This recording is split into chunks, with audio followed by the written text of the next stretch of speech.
Hello everyone and welcome to Felix's Space Time. A few weeks ago, Max-Q Aerospace interviewed me for his channel and he's asked me to upload it on here. I hope you enjoy this video. So Felix, for those who know little about you, would you please explain a little bit about who you are and what you do?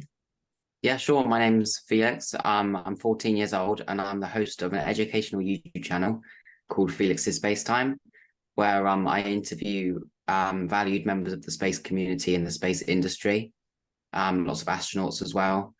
Through my channel, I try to inspire the next generation to be excited about space, but also the next generation, my generation and kind of older generations to be excited about space and excited for what's coming in the future. Lovely. Felix, I'd like to start with the question of your involvement with the crew of Inspiration 4 and Polaris Dawn. Your work's become quite significant and you're the main source of information for us. But what has the experience of being able to talk to those crews taught you? First of all, the Inspiration 4 and the Polaris Dawn crew, they're amazing. Jared Eddington's been amazing, helping me get all these interviews with them. I've learned lots from them. I think I've learned more from them I've learned more from them than the research I've done on the internet about their crew before I kind of do their interview. I've also learned away from like the space scene, kind of it's helped me get better at interviewing. I know them now so much that when I go on to an interview with them, it's I'm not nervous about what questions I'm going to be asking. I know what I'm going to ask and I know who they are, and it's kind of more relaxed to be able to talk to them as well. But I've learned loads from them, and especially a lot about their mission. And I'm really excited as well for the Polaris Dawn the Polaris Dawn launch coming up in the summer. Yeah, I think with knowing the crew that you've got around you, it becomes a more like an ordinary conversation, supposed as to an interview as such, because you've talked to them so much. It's kind of like their whole backstory and the like personal side of their life, so it does make it a lot easier. Yeah, it's like walking into a room and just saying, hello, and then just going on kind of with like a conversation you would have with a friend or a family member, something like that. Could you tell us a bit about that event that you went to with the crew of Polaris Dawn? I think it was at the start or towards the end of last year. So are you talking about the Aim Higher Gala in That's London? correct. Yes, so that was in May of 2021 with the Inspiration 4 crew and Scott from the Polaris Dawn crew. I had an amazing night there. Got to meet so many amazing people in the space industry. Tim Peake, lots of people like that. Poppy Northcutt, the first female engineer in NASA's mission control. There was an award show as well. The Inspiration 4 crew all won an award for their mission. Yeah, and I had an amazing night, and I'd definitely do it again. That's amazing to hear. Now, Felix, you're one who is most excited for the UK's opportunity to finally start launching rockets from UK soil. So let's talk about Virgin Orbit. They were seemed destined for success over at Spaceport Cornwall, but sadly, their mission ended in failure from stage 2. What's your opinion on Virgin Orbit, and can they recover from here, or is that game over? I think I was there at the Virgin Orbit launch. It was amazing. All the people there are amazing. They've done so much hard work to get to that moment for their first launch. For Virgin Orbit, I don't think there's much hope left. I mean, they filed for bankruptcy. Someone might buy them out over the next couple of weeks. Not really sure how any of that works, but for Virgin Orbit, I think there's not much hope left. But for Spaceport Cornwall, there's still loads of hope for them. Back in January when they launched, they proved that they can bring in satellites, a rocket, a plane, put the satellites in the rocket, strap the rocket to the bottom of the plane and launch it. All of that went smoothly for them.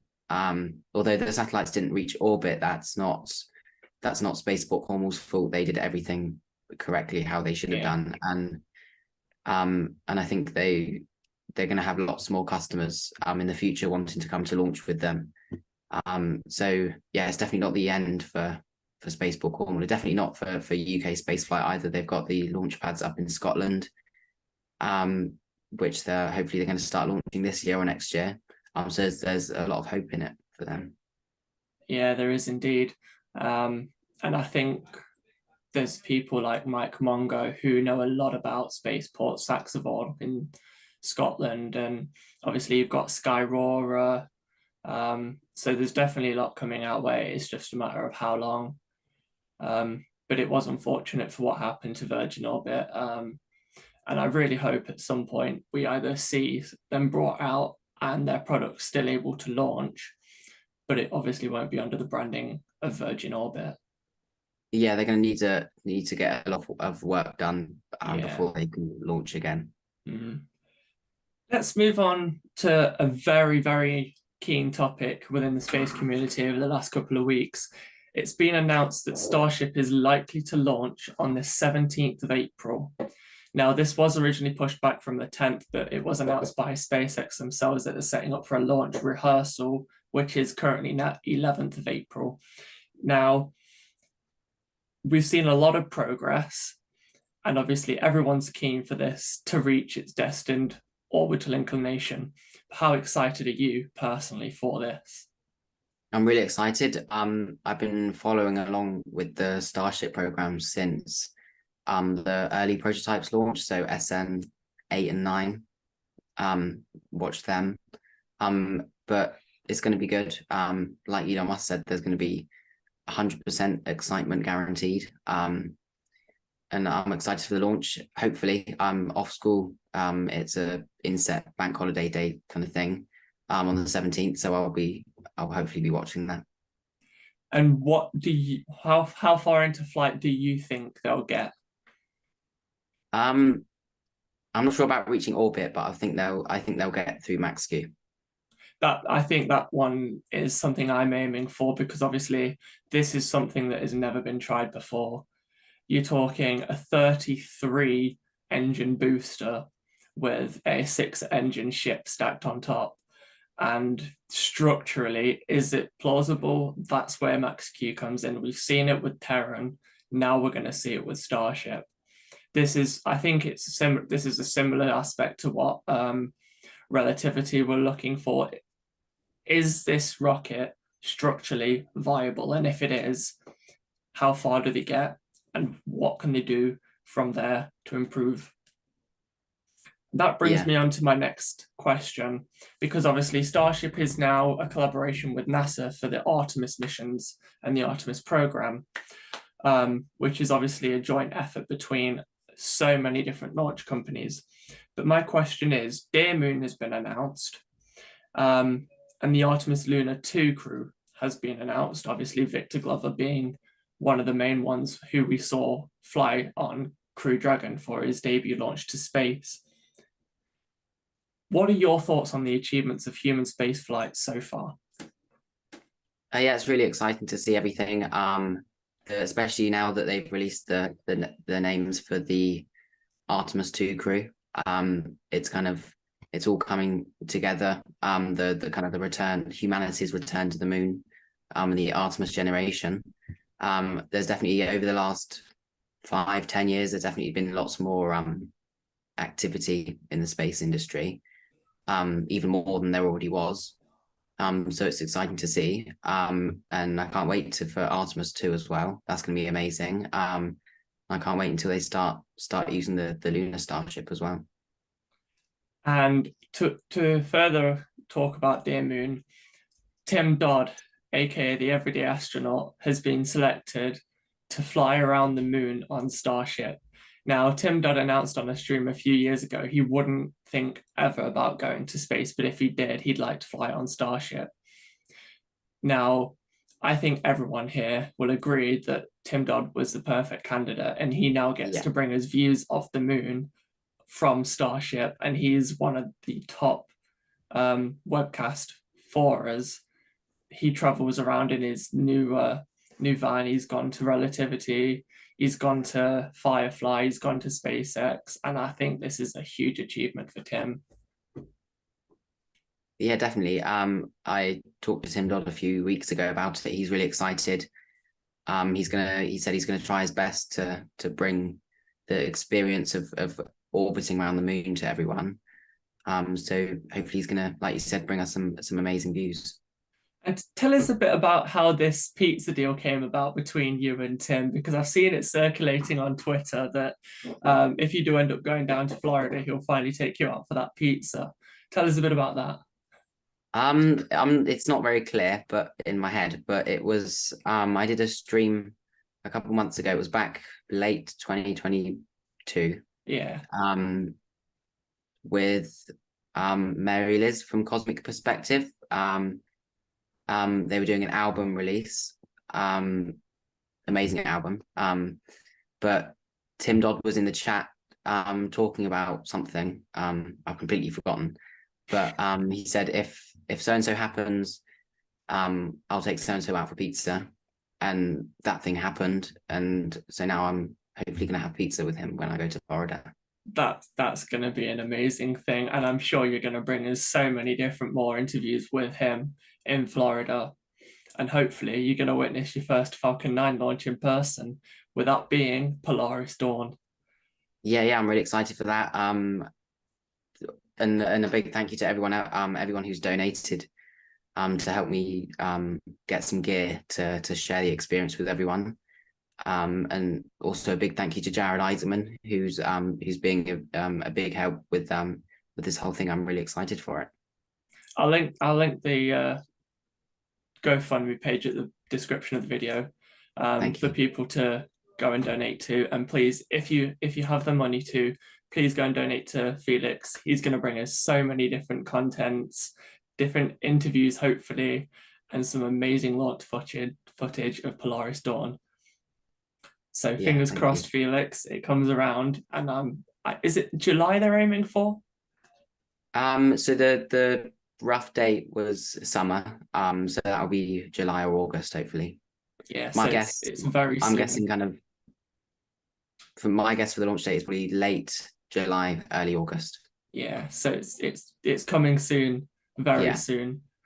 So let's talk about Relativity. We mentioned a bit about them earlier. But Relativity finally made their debut, the Terran 1 Methalox rocket.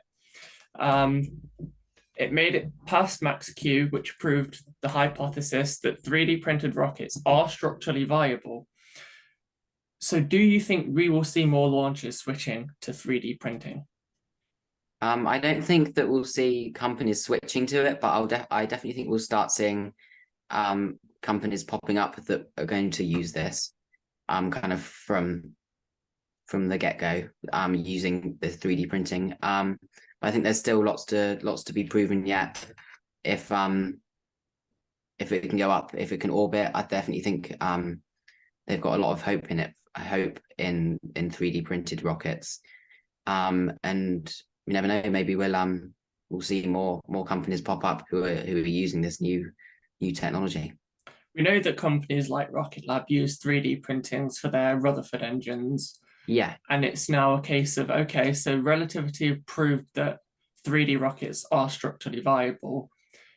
So how far can they go to A, prove it's very successful, and B, prove that it's reusable? Yeah, it's a question that I think so many different companies and startups might even look into to see how successful they can be. Yeah, I mean, Rocket Lab could start 3D printing their rockets soon. You never know. I honestly think Peter Beck should think about that. I might forward that idea to him on Twitter. Next up is ULA. They've got Vulcan Centaur hopefully debuting this year, but we've seen recently, per Tori Bruno, that a Centaur 5 underwent structural testing and unfortunately had encountered, I think it was a hydrogen explosion. Do you think that will set them back? And do you think they're still on track for a launch this year? ULA's an amazing company. So is Tory Bruno, amazing guy. I definitely think that whatever happens, they're going to get the rocket off the ground. Hopefully this year, if not next year. Have a lot of trust in ULA for they've launched all these rovers and everything. So have a lot of trust in them to launch. And like I said, whatever happens, they'll get it to orbit. And they've got 100% track record at the moment with their launches. I don't think they've ever had a launch failure. The only problems I know ULA have had is encountered problems before the flight has actually taken place. Obviously, we've seen recently that Delta 4 might have to be destacked due to a stuck flight valve. But apart from that, their track record has been 100% hitting almost bullseye orbital insertions every time. Yeah, they're an amazing do you think company. they'll keep that track record? I mean, it's always difficult to say, especially when they're about to debut a new rocket.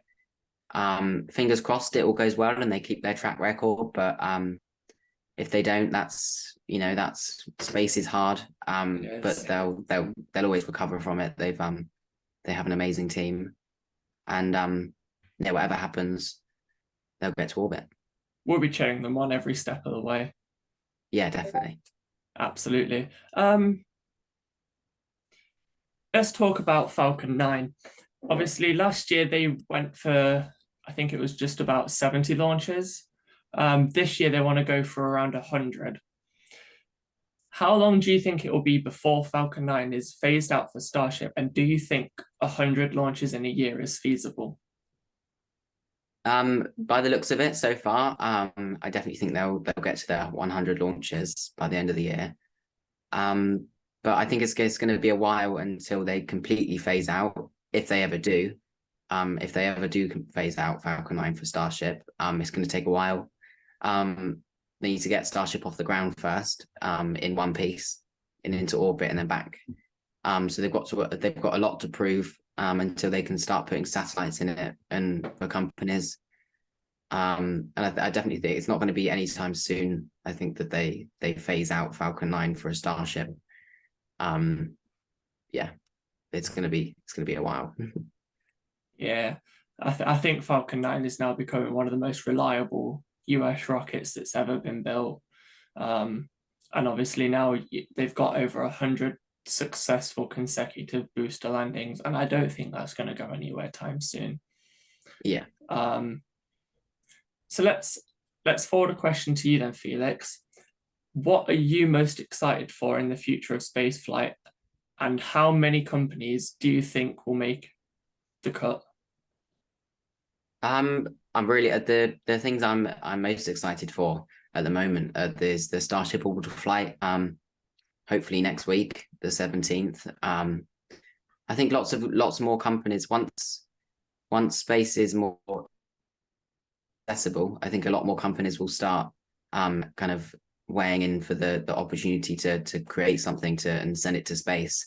And think hopefully for SpaceX they're gonna get their the Starship to the moon for Artemis 3 and then onto Mars. They're the things I'm most excited for. Kind of in the near future, the Polaris Dawn launch in the summer, and then hopefully the announcement of the next Polaris crew, and after that the first crewed launch of Starship with the third and final, maybe final, Polaris crew launch.